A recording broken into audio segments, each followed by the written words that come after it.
This is the day the Lord has made. It's Friday, and it's time that I give thanks from the highest to the medium to the smallest thing that I am grateful for. And I have a huge amount of gratitude for Jesus Christ. He guides me, He leads me, He's my light, my truth. He leads me out of darkness, and sometimes He lets me experience the storm to build my faith. And we'll get into that more, but for now, I want to give my thanks.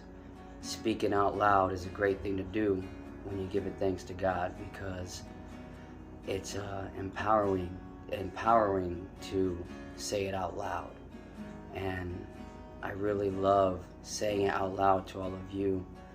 This is a great platform for me to express my love, appreciation, and gratitude towards God. So I'm very grateful for this day.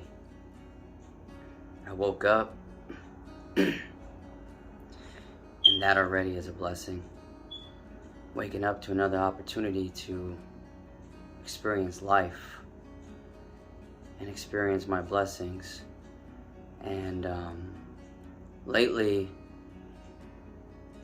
I've been trying to really grasp the importance of being grateful for right now.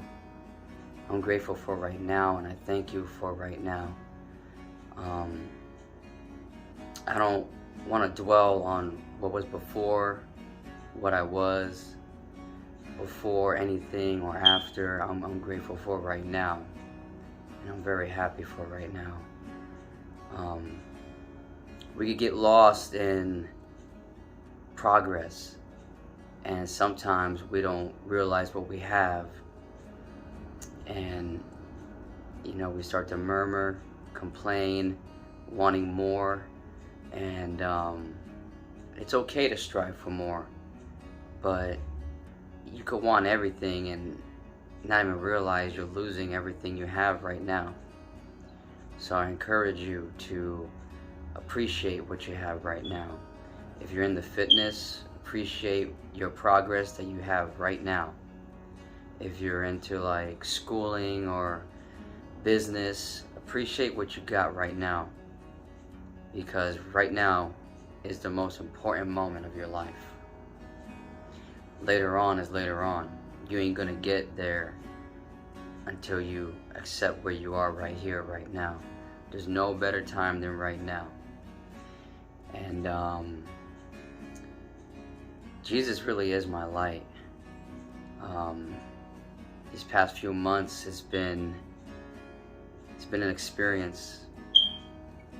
It's been something. I know a lot of people are going through something, and I've been talking to a lot of people one-on-one, just asking them, how are they? What are their feelings? What's their take on the mind and reality? And I've asked this question to people: if they could have full control of either their reality or their mentality, which one would they choose? And most people say mentality, and I could see why. I could definitely see why. And with my experience, my reality is truth. My reality holds all authority in the existence of this everything. In the nature of this existence, my reality holds all authority. The thing about the mentality and the thing about imagination and everything that is not of this reality is you could always exit your thoughts, you could always exit your mentality, but it takes a very strong awareness to obtain your reality in a way where you could be rooted in your reality. There is no permanent your mentality cannot make anything permanent. You know, when I wake up and go to sleep, my reality is intact. And for the past few months, I have let my mentality and my imagination and everything the devil tries to use, because the mind is the battlefield, and you got to be very aware. And that's another thing, is awareness and alertness is definitely two different kinds of things. Awareness is your conscience. You're very aware of your conscience, and your alertness, whatever you pay attention to, you got to be aware of everything, because the devil would love to put thoughts in your head. The devil would love for you just to believe everything that comes to your mind. Every little bad thing, you know, everything that he can do to take you away from your reality, he'll do it. Believe me, he will. And I thank God for this knowledge. I thank God for knowledge. I thank God for giving me the will to seek knowledge. Knowledge is power. And I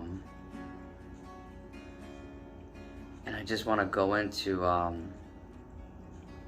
the promises. You know, sometimes when we're in the mix of our storms, we forget about God's promises. We forget about the last storm, and the last storm, and the last storm. And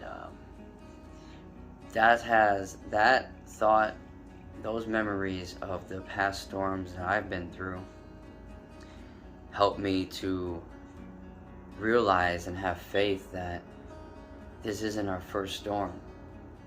And God has walked me through many storms. It doesn't mean he held my hand through it, or you may feel like he's not there, but he hasn't left your side. He's trusting you with this pain. He's trusting you with the pain. He trusted you. He anointed you to hold on and to endure. We're called to endure. We're called to lift each other up. And I've endured the storm. And there's been lots of storms I've endured. And you know, the storm with the house fire, and the storm with just a few other experiences that I've experienced, that I really didn't know how situations were going to end, you know. And I be careful when you're in the storm not to stare at the wind, because if you're looking at the wind and you're looking at the storm, and your focus is on the storm and not on God, it could be very easy for you to get lost in your imagination. And that's just where the devil plays with you. That's where the devil wants you. He wants you to be lost in your imagination. He doesn't want you to be rooted in your reality. He don't want you to wake up and realize that God gave you peace and grace. That's a given. Peace and grace is a given. And the devil doesn't want you to have either. As long as he could pull you away from the faith of God, he's winning. And I've just been learning a lot, you know, these past few months. This whole other half of the year, it's been a teaching, it's been a lesson, a lot's been going on. And I know most people I talk to don't understand when I say God called me back. You know, I took a step back from a lot of the things that I care about a lot, and I did that for God. You know, I stepped back from boxing. I didn't step back from training. Training is always occurring. Training is always in my life, but the Lord knows that boxing is a big part of my growth. It's a big part of my peace. It's a big part of my my peace, my growth. And I took a step back because I sensed God calling me, and sure enough, yeah, He called me for something, and I had to go through the storm. And the devil has been right there in the storm,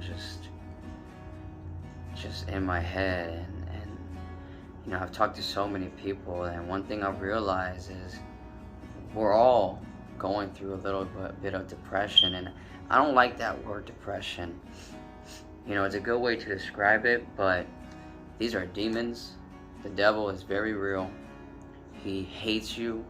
He hates your progression. He don't want you to make... Sorry, the camera cut off, but if you don't have truth in your life, and the Lord is the truth, it's going to be really hard out here for people to grasp what's reality and what is imagination, what's God and what's the devil. And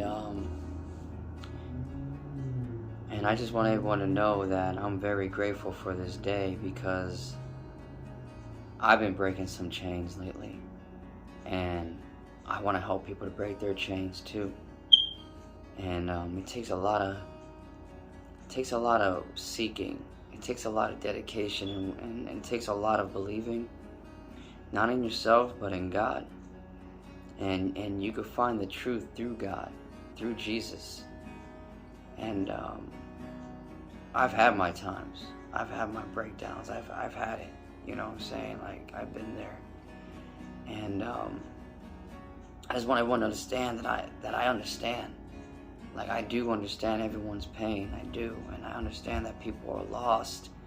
And I understand that people want answers. And I just want to say thank you, Jesus, for giving me this moment of clarity, this moment of truth, that I can talk to the people, that I can let the people know that no one's alone. No one's alone. No one's alone. You got Jesus, and you have the rest of the world who are going through storms. It's a storm. It's not a depression, it's a storm. But there's an other side to that storm. There's a much greater side. You got to get past that side. You got to meet Jesus in the middle. You got to meet Him in the middle. And that means having faith. And you got to walk through this storm. And it's going to be blowing. You know, things are going to get crazy. And you're going to question yourself. You're going to doubt yourself. You're going to hear those little big voices in your head that are just coming from every direction. The devil is going to use people. The devil is going to use things. He's going to use your own self. He can't physically stop you from doing what you want to do. He can't physically stop you himself. So the next best thing he's going to try to do is to use something more powerful. He's going to try and use you to stop you. He's going to try to use you to stop you, because only you can stop you. It's you versus you always. My Lord, you saved my life. I'm talking about right now. I was in a storm for months. For months. Started in June. I was in a storm. And I'm in the middle. I had to meet Jesus in the middle. It was tough. I had to accept the grace of God to make it in the middle. You know, just making it to the middle is, I gotta say, even though it's the middle, is more than half the battle. If you could meet Jesus in the middle, you're basically out of the storm. But you gotta have faith. I had things I wanted to talk about the obedience of God and forgotten promises. Well, the forgotten promises is, don't forget your past storms. Don't forget that you were in a storm before. This ain't your first rodeo. And you got to remember that God pulled you out of storms before. And yeah, they get bigger, but you get stronger. God trusted you with this pain.